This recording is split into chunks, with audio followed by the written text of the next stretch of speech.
Hello soap family and welcome to my studio. Today is going to be a slower one. We're not going to be doing very many exciting things because running a soap business is not always exciting. A lot of it, some might argue the majority of it, is mundane tasks that no one really wants to do but you have to do because it's part of running a business. The business funds itself from its sales, so I have to watch every dollar that I put into the expenses of this business, and that includes having to create and make bases from scratch rather than purchasing them already made from another supplier. As easy as it would be to do that, my budget doesn't allow for that right now, and so I need to make some bases. A base that I've been making a lot of recently is my foaming bath whip base, which is the base that I use for my sugar scrubs, and hopefully someday the base that I'll use for a whipped foaming soap. It's a product that I made before, but I would love to offer this as a product on my line at some point, but I'm gonna wait until I catch up on other things first before I do that. So without further ado, I'm going to get my apron on and get this base going because it takes a really long time to melt down, like 2.5 hours. So I'm gonna get started on this right now.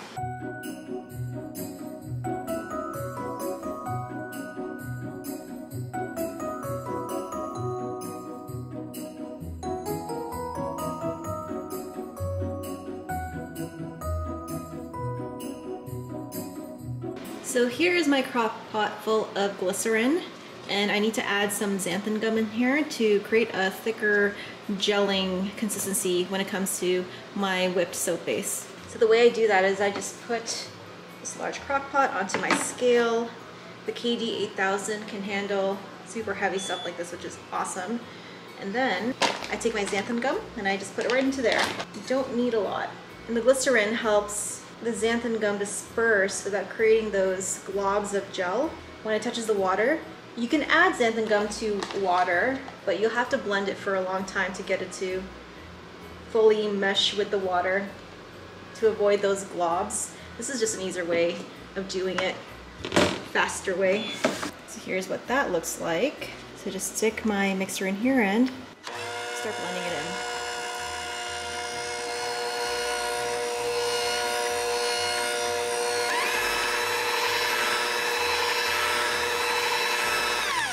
And I'll do this until that cloudiness is consistent throughout the entire mixture.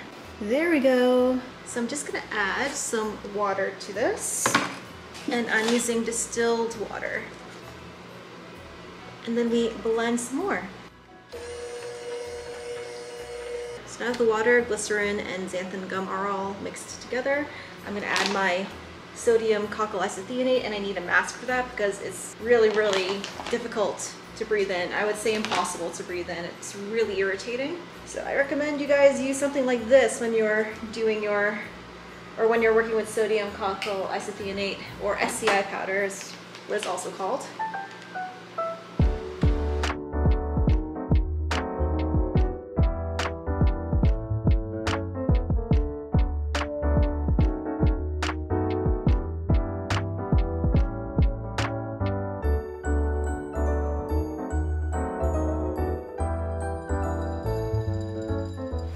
Everything is in the crock pot and it's set to medium. If you're gonna do the same thing the first time you try this, I would monitor the situation, see how long it takes for your crock pot to melt everything down, because crock pots can differ from crock pot to crock pot. And I found that if I just left this and totally forgot about it, it would eventually bubble up and over the sides. So please keep an eye on your crock pots if you're using them for your skincare making. But this is going to melt down over some time, and I'm just going to let it sit. So while my foaming bath base is melting down, now comes the real boring part. Working on my inventory, and not just the inventory of my current stock, but the inventory of all of this, all of these ingredients. I've been putting it off, but I have a little bit of time now to just tackle this. So what I'm gonna do is measure each ingredient, including the container or bag that the ingredient is in. I'm gonna add that to the weight. I could just pour the stuff into containers that have been tared on the scale, but I'm not gonna do that. I want this to go as fast as possible, so let's begin.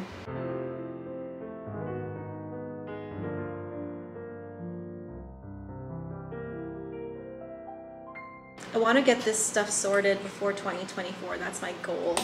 And we have about 11 days until 2024, so it's coming up on us fast. I think this should just go pretty quick.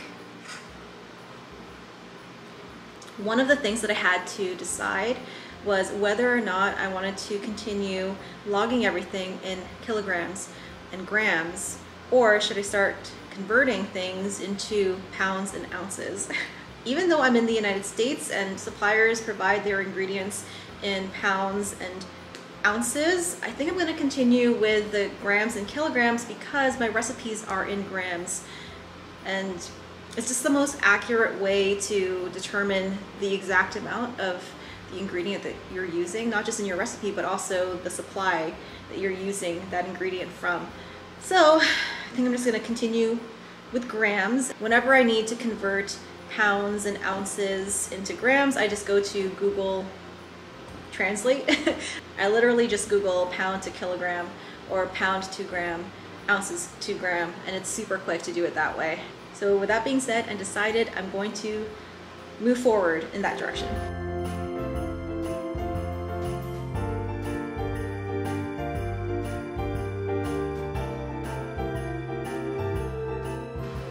These slippers that I use for my studio space, but I think I need something with a more supportive sole because my feet start to hurt after a while.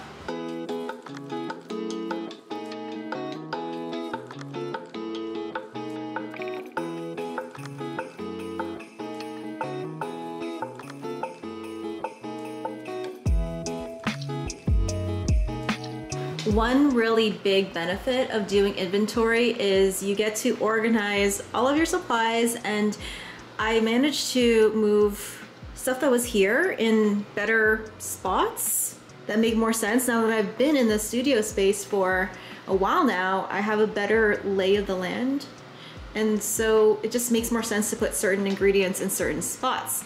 And this is great because as I move towards bigger bulk supplies like these containers, I'm gonna need the space for them, and it looks like I was able to free up some shelf space, but it is a work in progress. Hey. Hey, cute dogs. I am upstairs in my kitchen, and Kayla's not home. Once in a while, he likes to have dinner with his parents after he's done work, because his work is really close to where his parents live, and since we only have one car, then he just stays there with them and has dinner with them. And I cook myself dinner. So today's dinner, I'm having some Brussels sprouts.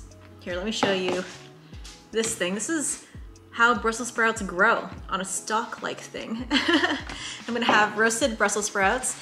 I'm going to saute some shrimp in the spices that was gifted to us by our friends, Ian and Jenny, and just have a simple meal for one. Someone told me in the comments that they liked seeing me cook, so this content is for you.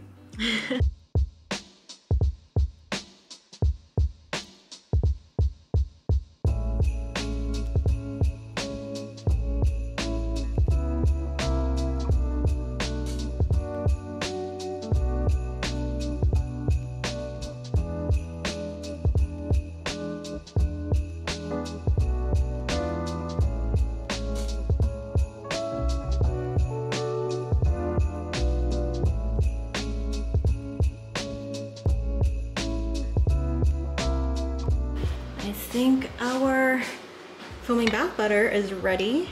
Wow, this looks really good. And it looks pretty even. A way to know if it's completely done is to rub a little bit between your fingers, and if you feel a little bit of grit, that means that the stearic acid still needs to melt. It's ready to go, so I'm going to stick blend this together for about 2 minutes to make sure everything is incorporated.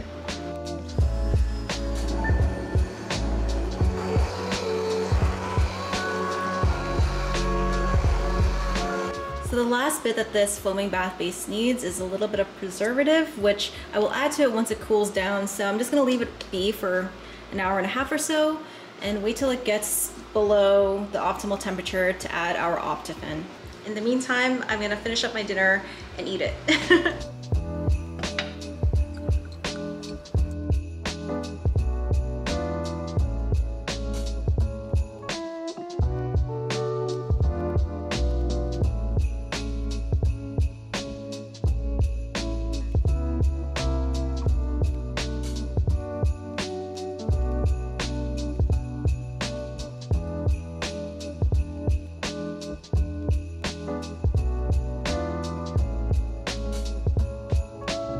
here's how that shrimp turned out.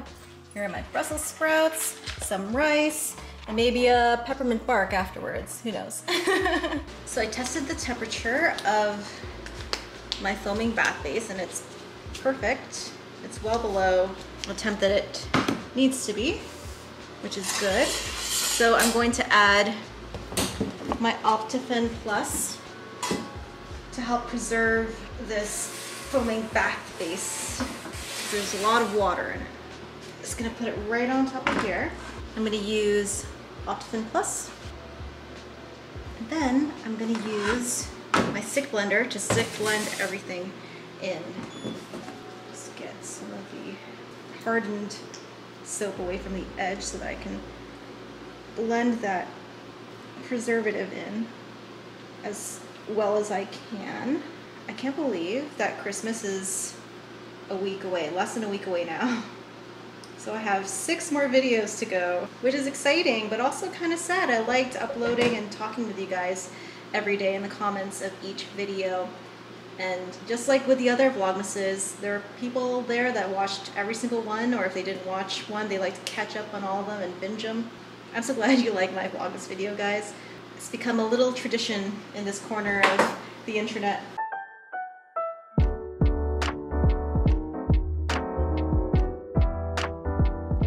The launch of the soaps yesterday was a success. I got some orders in, which is awesome. And I'm looking forward to making soaps in slabs. I've done all of my core line soaps in loaves. I've tested out the fragrance oil blends to see how they perform. And I think a few of them, if not all of them, will translate well into a slab mold. So that's definitely gonna be a thing. I will be taking a break after Christmas. After I post the last Vlogmas video, I think I'm gonna take a few days, not a full week. But in that time, I'm going to be planning out my January and possibly planning out the release of a monthly, the first of a lot, I hope, of a monthly themed box that I can offer to people who want to subscribe to Quench Bear Inc. on a monthly basis. So basically a themed box that I will talk about in this YouTube channel and involve you in the creation of it. So I'll tell you more about that as I think more on it, because it's just an idea right now, but it's an idea that I definitely think I need to do. Because of the success of my Golden Bubble tier, I know that I can keep up with a list of people that subscribe on a monthly basis. It's just the logistics part of it that I need to figure out. But don't worry, I'm going to involve you in all of that. To store the bath base, I just use an old coconut oil pail, and I just pour it right in. One of the ideas that I have for the monthly box is to have it be kind of a hype box. So a box that encourages people and makes them feel good. A lot of my Instagram posts where I've been encouraging you guys have been performing really well on Instagram, and the engagement on them has been incredible. So I'm kind of building a brand around empowerment and uplifting people. So it would make sense if I offered a box that would come on a monthly basis to encourage not just other soapers, but people in general. Maybe each box will be centered around a success story that I can tell. I don't know, it's still an idea in my mind. It's still a weird concept that I'm just figuring out. I finished The Psychology of Money, and so now I'm on the hunt for a new self-help book. I would love your suggestions, so please provide them. And if you can tell me a really good entrepreneurial self-help book that changed your life, let me know in the comments below. These are the types of books that I want to be reading. I just want to scrape every last bit of this stuff. The thing about foaming bath base is that it solidifies so fast, and it takes a while sometimes to scrape it all from the crock pot, but it's really satisfying. Reading The Psychology of Money played a huge role in my mindset shift, and it's crazy how just reading things can uplift you and inspire you. I think Kale's home now. I heard the dogs up there causing a commotion. So I've cleaned up everything, and I'm just gonna let this settle down and cool off. I'm not closing the lid tightly because it's still warm and water can still evaporate out of it. I don't want that water to rain down back into the foaming bath base, so I'm just gonna leave it to the side here overnight, and then tomorrow I'll close the lid and then store it. But I will probably dip into that so that I can fulfill these orders that are coming in. I definitely have to make more sugar scrubs. I definitely have to make more bath bombs. So the next couple of days are gonna be pretty busy for me, but I'm thriving off of it. I love it, and I can't wait to share that with you. We have another 6 days, like I mentioned, 6 more videos, and then I can take a little break, and then we're right back at it. If you want the recipe for this foaming bath base, which I use as the base for my sugar scrubs, you can find that on my Patreon, which is linked down below. And speaking of my Patreon, thank you to my patrons who are so supportive and are really wanting to see me succeed. Without your support and your friendship, I wouldn't be where I am today. So thank you so much, especially my bubble BFFs over here. You guys make a world of difference. Thank you. But also thank you to the people who have commented and said that my videos make their day and they look forward to them. And I couldn't ask for a better audience. You guys are so kind. You guys are so encouraging. You guys are my hype people, and I'm so thankful to you guys. But that is it for today. Thank you so much for watching, and until the next video, keep smiling, keep being awesome, and I'll see you in the next one. Bye guys.